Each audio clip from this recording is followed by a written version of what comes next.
আসসালামু আলাইকুম, শুভ নববর্ষ। সবাইকে ইংরেজি নতুন বছরের শুভেচ্ছা জানিয়ে এটিএন বাংলার সংবাদে সবাইকে স্বাগত জানাচ্ছি নাজনীন নাহার। শুরুতেই বিআরবি কেবল সংবাদ শিরোনাম। জমকালো আতশবাজিতে ইংরেজি নতুন বর্ষবরণ, 31st নাইটে রাজধানী জুড়ে ছিল কঠোর নিরাপত্তা।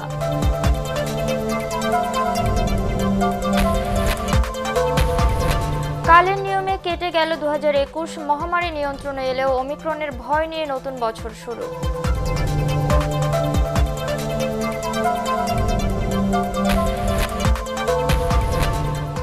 ছোট বোন রেহানাকে সাথে নিয়ে হঠাৎ পদ্মা সেতুতে প্রধানমন্ত্রী, হাঁটলেন 2 কিলোমিটার।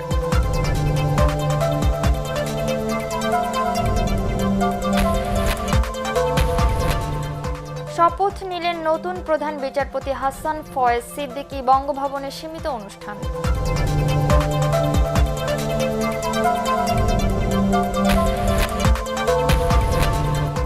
এবং ইউরোপ আফ্রিকায় বাংলাদেশি শ্রমবাজার খোলার সম্ভাবনা, যেতে পারবেন দক্ষ কর্মীরা।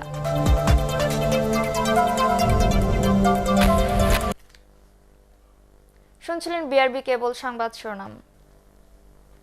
এবারে বিস্তারিত সংবাদ। আলো ঝলকানি আতশবাজিতে ইংরেজি নতুন বছরকে বরণ করে নিল রাজধানীবাসী। 31st নাইট উদযাপনে কড়াকড়ি থাকলেও সেই সাথে রাত 9টার পর থেকে হাতিরঝিল সড়কের প্রবেশ মুখ বন্ধ করে দেয় আইনশৃঙ্খলা বাহিনীর সদস্যরা। এতে বেশ কিছু এলাকায় যানজটের সৃষ্টি হয়। রাত 12টার পর গুলশান, বনানী, হাতিরঝিল সহ কিছু সড়কে যানবাহন চলাচল নিয়ন্ত্রণ করা হয়। আরও জানাচ্ছেন মাহবুব কবির চপল।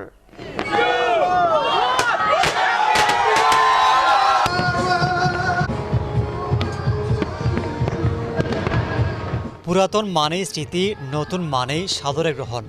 একরাশ প্রত্যাশা, আশার ফানসে স্বপ্নের ঝলকানি। 31st নাইটের ইতিহাস বেশ পুরনো। 1582 সালে গ্রেগরিয়ান বা ইংরেজি ক্যালেন্ডার চালুর পর জানুয়ারিকে প্রথম মাস ধরা হয়। তখন থেকে ডিসেম্বরের শেষ দিন 31st নাইট হিসেবে ব্যাপক উদযাপন করে আসছে পাশ্চাত্যের দেশগুলো। তবে মুসলিম কিংবা রক্ষণশীল দেশগুলোতে উদযাপনে কিছুটা সীমাবদ্ধতা রয়েছে। এবারও রাজধানীতে ডিজে পার্টি কিংবা উন্মুক্ত স্থানে বর্ষবরণের আয়োজনে নিষেধাজ্ঞা দেওয়া হয়। তবে বিলাসবহুল কিছু হোটেলে করা হয় সাংস্কৃতিক অনুষ্ঠান। আমরা যারা 5 স্টার অ্যাফোর্ড করতে পারছি আসছি, কিন্তু যারা সাধারণ মানুষ আছে তাদেরও তো মজা করার অধিকার আছে এবং তারাও তো এনজয়টা চায়। তো এই ক্ষেত্রে মনে হয় আর একটু ছাড় দেওয়া উচিত ছিল। সবাই যেন ভালোভাবে একটা নতুন দিন, নতুন স্বপ্ন, সব কিছু পূরণ হয় সবার। চারপাশ যেমনটা আছে ঠিক তেমনটাই থাকবে, কিন্তু সময়ের হিসেবে পাল্টে যাবে ক্যালেন্ডারের পাতা। তাই বছরের শেষ দিনটার রাতে পরিবার নিয়ে বের হন অনেকেই। নতুন বছর নিয়ে তাদের অনেক প্রত্যাশা, অনেক পরিকল্পনা। 2 বছর করোনার জন্য আমরা লকডাউনে ছিলাম 21-এ। তো এবার খোলাতে আমি বাবুকে দিন নিয়ে বেরোইছি 31st-এ। শান্তিপূর্ণ দেশ চাই, শান্তিপূর্ণ বিশ্ব চাই। এর জন্য আমাদেরও শান্তিপূর্ণ থাকার জন্য আমাদেরও চেষ্টা করতে হবে। সবাই ভালো থাকুক, সুখে থাকুক, ঠিক আছে, এটাই আর কি, আমরাও ভালো থাকি। 31st নাইট উপলক্ষে রাজধানী জুড়ে ছিল কঠোর নিরাপত্তা। অপ্রীতিকর ঘটনা এড়াতে সজাগ ছিল আইন শৃঙ্খলা রক্ষাকারী বাহিনী। সবাই আনন্দ উচ্ছ্বাস করতে কখনই আমরা বা সরকার বা কেউই বাধাগ্রস্ত করতে চায় না। আনন্দ উচ্ছ্বাস প্রকাশ করব, কিন্তু আরেকজনের বিরক্তি উদ্রেক করে নয়। প্রাপ্তি অপ্রাপ্তি মিলিয়ে জীবন অনেকটা যোগ বিয়োগের খাতার মতো। ভালো কিছু সব সময় যেমন প্রত্যাশিত, তেমনি খারাপ কিছু মনকে করে ভারাক্রান্ত। তবে নতুন বছরের সব সংকট কাটিয়ে পৃথিবী হয়ে উঠুক শান্তিময়, এমন প্রত্যাশা সকলের। মাহবুব কবির চপল, এটিএন বাংলা, ঢাকা। কালের নিয়মে কেটে গেল আরও একটি বছর। ক্যালেন্ডারের শেষ পাতা উল্টিয়ে এলো 2022 সাল। করোনা মহামারী অনেকটা নিয়ন্ত্রণে এলেও বিশ্বজুড়ে ওমিক্রনের ভয় নিয়ে শুরু হলো নতুন বছর। বিশিষ্টজনেরা বলছেন, করোনা সামলাতে স্বাস্থ্য ব্যবস্থাকে আরও ঢেলে সাজানোর পাশাপাশি এবছর সবচেয়ে গুরুত্ব দিতে হবে শিক্ষার উপর। দেখুন একরামুল হক সায়েমের রিপোর্ট।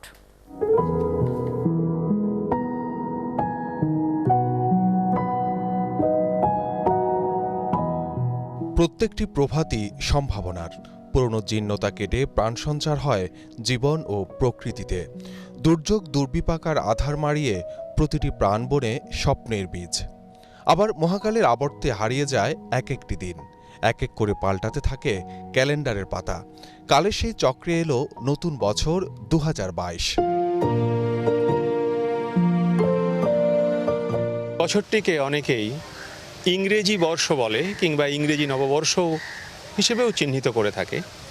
আসলে এটি খ্রিস্টীয় নববর্ষ কিংবা খ্রিস্টীয় বর্ষ।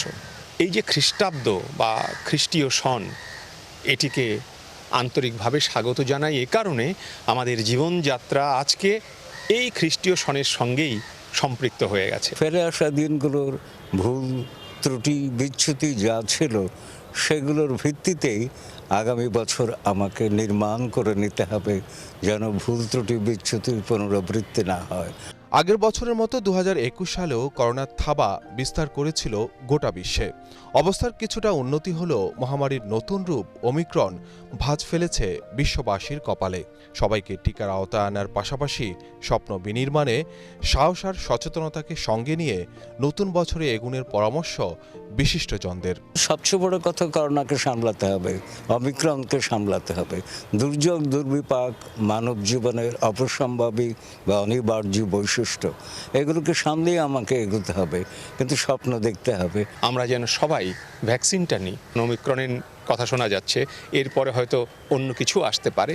এই কারণে প্রতিরোধের ব্যূহ আমরা যেন প্রত্যেকের ঘরে ঘরে প্রত্যেকেই স্বতন্ত্রভাবেই নিয়ে থাকি। করোনায় বেসামাল হয়ে পড়েছিল স্বাস্থ্য ব্যবস্থা। অন্যদিকে শিক্ষা কার্যক্রমের স্থবিরতায় যে ক্ষতি হয়েছে তার প্রভাব সুদূর প্রসারী। বিশিষ্টজনদের তাগিদ এই দুই খাত নিয়ে টেকসই পরিকল্পনা নেয়ার। শিক্ষাটা খুবই জরুরি ভিত্তিতেই ভাবা দরকার। এটি প্রাথমিক শিক্ষা থেকে শুরু করে উচ্চশিক্ষা পর্যন্ত। আমাদের অর্থনীতি, শিক্ষা, সংস্কৃতি, জীবনযাপন, জীবন উদযাপন, এখানে আমাদের ঘুরে দাঁড়াতে হবে। শিক্ষা, অর্থনীতি, সুশাসন ইত্যাদি ব্যাপারে বেশি নজর দিতে হবে। এই তিনটি খাতেই আমার ঘাটতি তৈরি হয়ে গেছে। শুধু করোনার কারণে নয়, করোনার আগে থেকেই আছে, এরপরেও থাকবে। এই তিনটি বিষয়ে গুরুত্ব দিতে হবে আমাকে। এরই মধ্যে নতুন বই হাতে শুরু হয়েছে ক্ষুদে শিক্ষার্থীদের নতুন বছর। নতুন দিনের জয়ধ্বনি চলছে প্রাণ ও প্রকৃতিতে। নির্মল আনন্দের আর সংশয়হীন আগামীর প্রত্যাশায় শুভ নববর্ষ ২০২২। ইকরামুল হক সায়েম, এটিএন বাংলা, ঢাকা।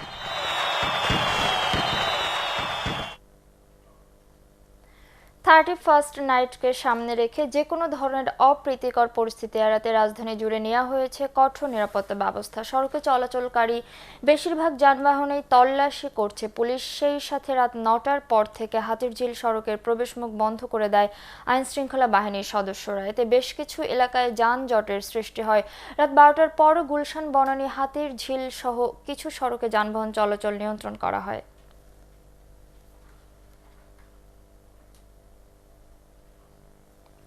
নানা কড়াকড়িতে 31st উপলক্ষে কক্সবাজার সমুদ্র সৈকতে এবার উদযাপনের কোনো আয়োজন নেই, তবুও হাজারো পর্যটকের ভিড়ে উৎসব মুখর পরিবেশ গোটা সৈকত।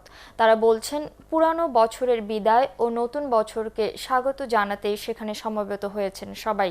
কক্সবাজার প্রতিনিধি মোয়াজ্জেম হোসেন শাকিলের তথ্যচিত্র নিয়ে আরও জানাচ্ছেন বিপ্লব রায়। বছরের শেষে এসে নানা ঘটনায় আলোচিত হয় কক্সবাজার সমুদ্র সৈকত। করোনার কারণে এবার অন্যান্য বছরের মতো 31st নাইটের কোনো জমকালো আয়োজন না থাকলেও কক্সবাজারে ছুটে এসেছেন অসংখ্য পর্যটক। তাদের প্রত্যাশা, সাম্প্রতিক অনাকাঙ্ক্ষিত ঘটনাগুলোর পুনরাবৃত্তি না ঘটুক কোথাও। সুখী সমৃদ্ধ হোক নতুন বছর।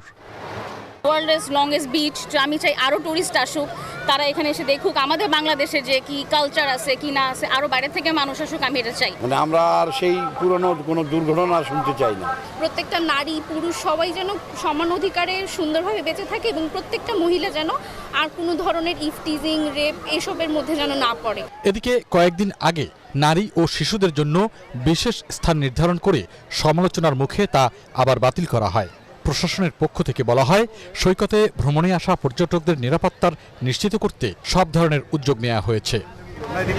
পর্যটকগণ যাতে নির্বিঘ্নে একটি নিশ্ছিদ্র নিরাপত্তার বলয়ে এই নগরীতে এসে তাদের ভ্যাকেশন উদযাপন করতে পারেন, এই জন্য কিন্তু র্যাব, জেলা পুলিশ, টুরিস্ট পুলিশ, অন্যান্য গোয়েন্দা সংস্থা, ডিস্ট্রিক্ট অ্যাডমিনিস্ট্রেশন, আমরা সকলে একযোগে কাজ করছি যাতে 31-এ আমাদের জনসমাগমটা, আমাদের তাদের নিরাপত্তা, তাদের পর্যটন ব্যবস্থাপনা সুবিধা কোথাও যেন কোনো ধরনের অপ্রত্যাশিত বা অনাকাঙ্ক্ষিত কোনো প্রেক্ষাপট না হয়, এটা নিশ্চিত করবার জন্যই আমাদের এই 7 দফা বিশেষ উদ্যোগ আমরা গ্রহণ করেছি।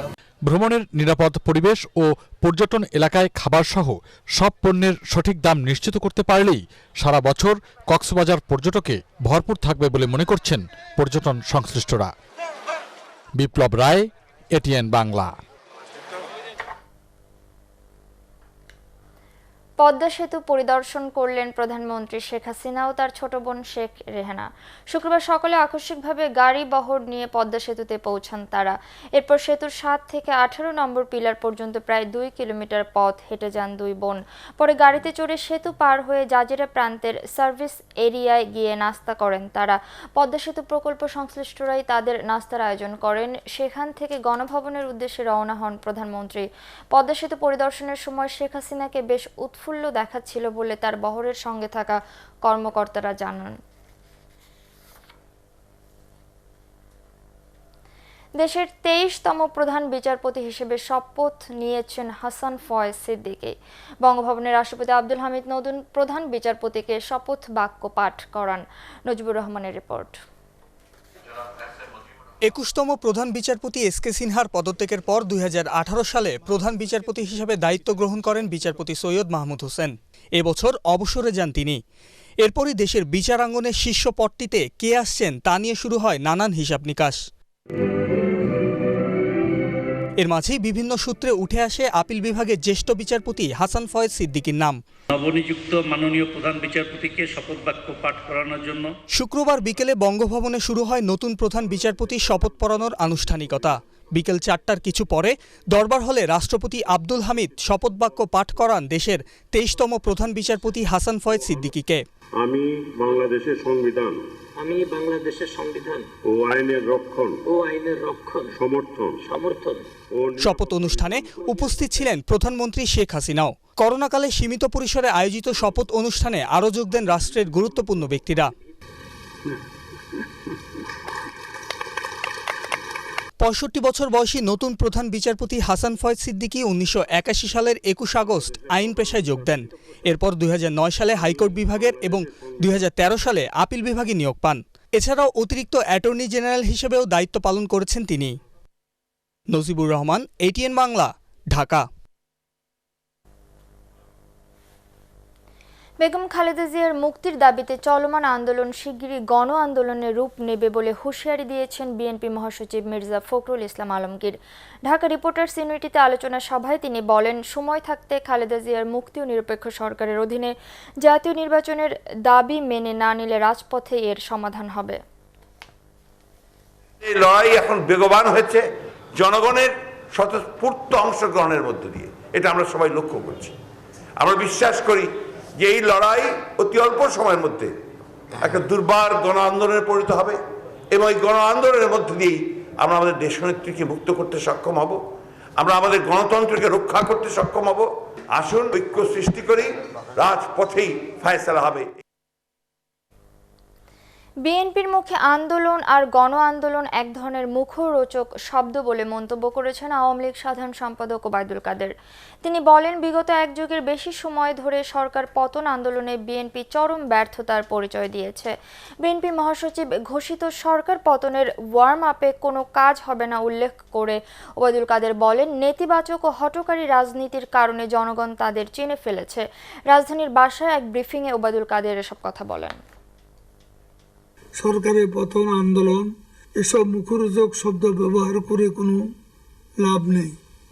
গণতান্ত্রিক পদ্ধতিতে ব্যালটের মাধ্যমে ছাড়া, নির্বাচন ছাড়া সরকার পতনের বা সরকার পরিবর্তনের কোনো বিকল্প নেই। গণভবনে অনুষ্ঠিত হলো আওয়ামী লীগের স্থানীয় সরকার জনপ্রতিনিধি মনোনয়ন বোর্ডের সভা। এতে সভাপতিত্ব করেন দলটির সভাপতি ও প্রধানমন্ত্রী শেখ হাসিনা। সন্ধ্যা 6টার দিকে বৈঠক শুরু হয়। ইউনিয়ন পরিষদ নির্বাচনে দলীয় চেয়ারম্যান প্রার্থী চূড়ান্ত করতে আলোচনা হয় বৈঠকে। দলটির সাধারণ সম্পাদক ওবায়দুল কাদের সহ উপদেষ্টা পরিষদের সদস্য আমির হোসেন আমু, প্রেসিডিয়াম সদস্য শেখ ফজলুল করিম সেলিম, জাহাঙ্গীর কবির নানক ও আব্দুর রহমান সহ মনোনয়ন বোর্ডের অন্যান্য সদস্যরা উপস্থিত ছিলেন। সভায় দলীয় প্রার্থীর পক্ষে কাজ করতে নেতাকর্মীদের নির্দেশনা দেন প্রধানমন্ত্রী শেখ হাসিনা।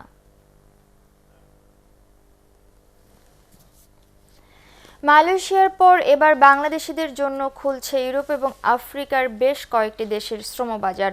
নার্সিং, কৃষি ও বাগান পরিচর্যা সহ বিভিন্ন বিষয়ে দক্ষরা কাজ পাবেন বলে জানান বিএমটির মহাপরিচালক শহীদুল আলম।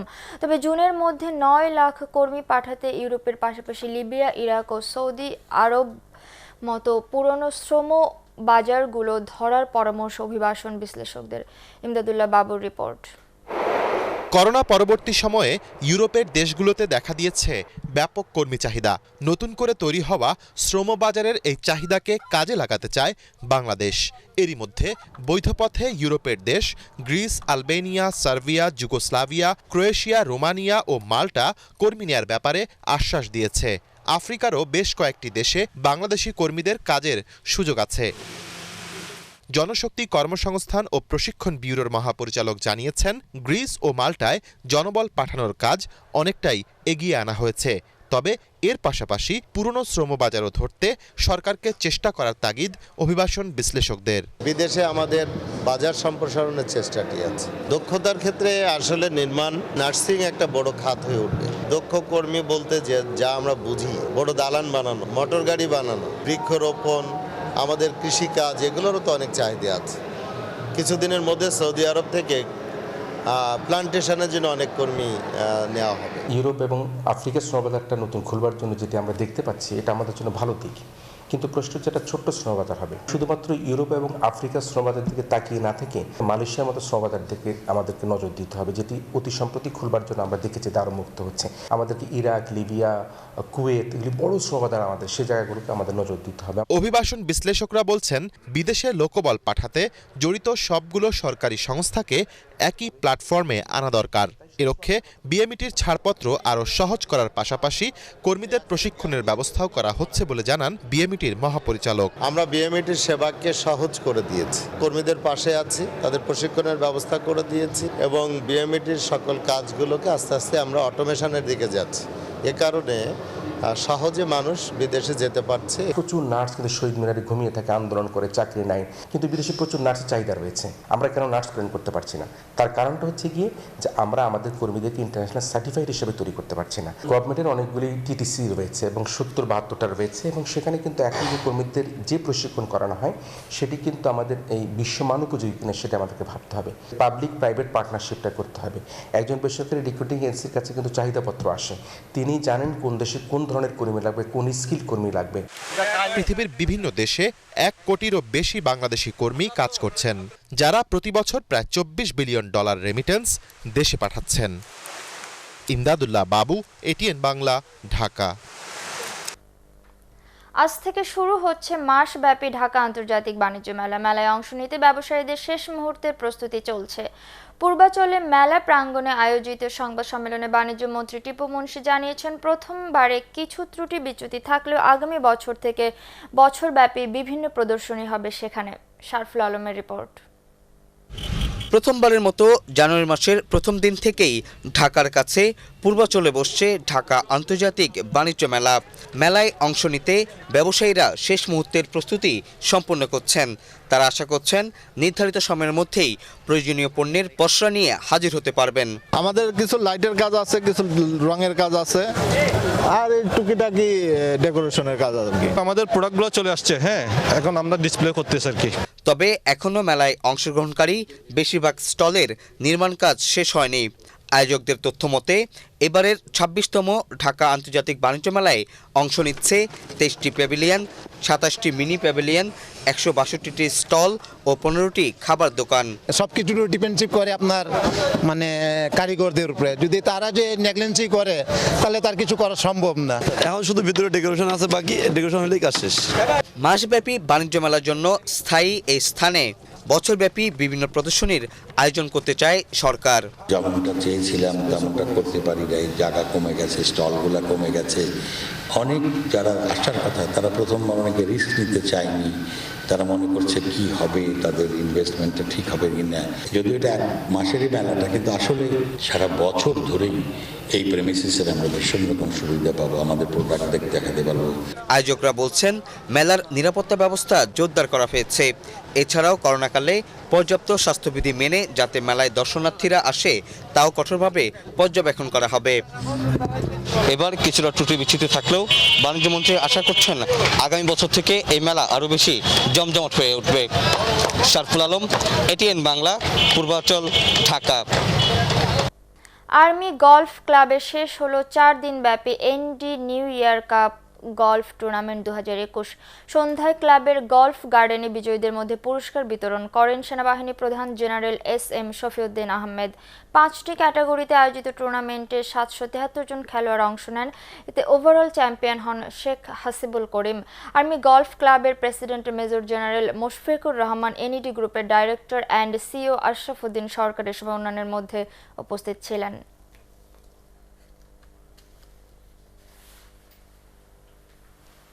এবার পার্টেক্স খেলার খবর।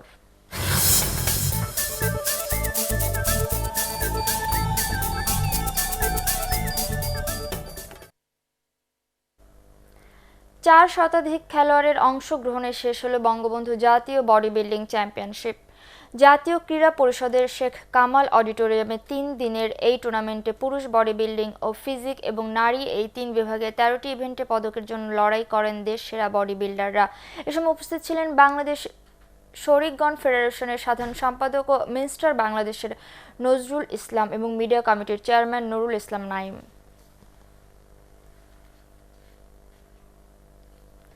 বঙ্গবন্ধু শেখ মুজিবুর রহমানের জন্মশতবার্ষিকী ও বিজয় সুবর্ণ জয়ন্তী উদযাপন উপলক্ষে আয়োজিত বিজয় দিবস উন্মুক্ত রোড সাইক্লিং প্রতিযোগিতায় 1টি স্বর্ণ, 1টি রৌপ্য, 1টি ব্রোঞ্জ জিতে চ্যাম্পিয়ন হয়েছে বাংলাদেশ আনসার। রানার্স আপ বাংলাদেশ সেনাবাহিনী পেয়েছে 1টি স্বর্ণ, 1টি ব্রোঞ্জ। প্রতিযোগিতায় নারী বিভাগে বাংলাদেশ আনসার ভিডিপি স্বর্ণ জেতে, পুরুষ বিভাগে শ্রেষ্ঠত্ব অর্জন করে বাংলাদেশ সেনাবাহিনী। রাজধানীর হাতির ঝিলে প্রতিযোগিতা শেষে বিজয়ীদের মধ্যে পুরস্কার বিতরণ করেন বাংলাদেশ সাইক্লিং ফেডারেশনের ভারপ্রাপ্ত সভাপতি অ্যাডভোকেট সঞ্জিদা খানম। এ সময় উপস্থিত ছিলেন ফেডারেশনের সহ সভাপতি আব্দুল গাফফার এবং সাধারণ সম্পাদক তাহেরুল আলম চৌধুরী স্বপন। অনেক প্রতিভা রয়ে গেছে যারা ফেডারেশনের নলেজের বাইরে, আমাদের বাইরে। আমরা ওদের সবাইকে আসার একটা সুযোগ করে দিচ্ছি এবং বিজয় দিবস উপলক্ষে উন্মুক্ত আমরা এটা রোড কম্পিটিশন করতেছি। আশা করি যে এখান থেকে আমরা অনেক ভালো সাইক্লিস্ট পাবো। বাংলাদেশে কোনো ভেলোড্রাম নেই, আমরা আমাদের প্রায়োরিটি হচ্ছে ভেলোড্রাম করা। ভেলোড্রাম না করতে পারলে আমাদের নতুন প্লেয়ার তৈরি করা, ইন্টারন্যাশনালি পার্টিসিপেট করা এটা কিন্তু সম্ভব না। এবং আমি মনে করি যে এই ধারাটা অব্যাহত থাকলে আমাদের প্লেয়ারদেরকে ইন্টারন্যাশনালি পার্টিসিপেট করা অবশ্যই সম্ভব হবে। শেষ করার আগে বিআরবি কেবল সংবাদ শিরোনাম আরেকবার। জমকালো আতশবাজিতে ইংরেজি নতুন বর্ষবরণ, 31st নাইটে রাজধানী জুড়ে ছিল কঠোর নিরাপত্তা।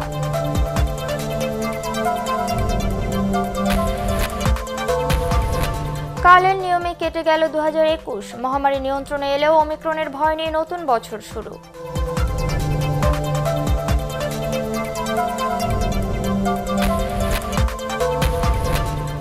ছোট বোন রেহানাকে সাথে নিয়ে হঠাৎ পদ্মা সেতুতে প্রধানমন্ত্রী হাঁটলেন 2 কিলোমিটার।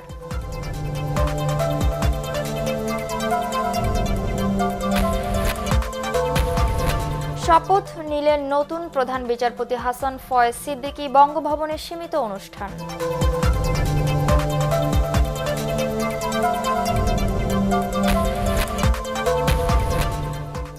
এবং ইউরোপ আফ্রিকায় বাংলাদেশি শ্রমবাজার খোলার সম্ভাবনা, যেতে পারবেন দক্ষ কর্মী।